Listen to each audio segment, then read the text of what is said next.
Good day to all you beautiful soul. I hope this video finds you well. Today we have 3 short steps inspired by Dale Carnegie's classic book on how to win friends and influence people. Step 1. Show genuine interest. Begin by showing a sincere interest in others. Ask open-ended questions and actively listen to their responses. People appreciate when they feel heard and understood.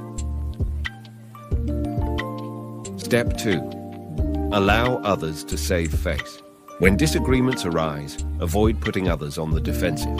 If someone holds a different opinion, acknowledge their viewpoint without belittling it.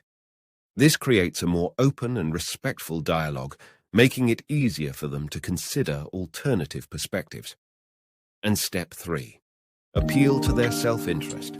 Understand the needs and desires of the person you're interacting with. When presenting your ideas, frame them in a way that aligns with the other person's self-interest. Show them how your perspective benefits them. Remember, the goal is not to manipulate, but to genuinely connect and find common ground. These steps are rooted in building positive relationships and effective communication.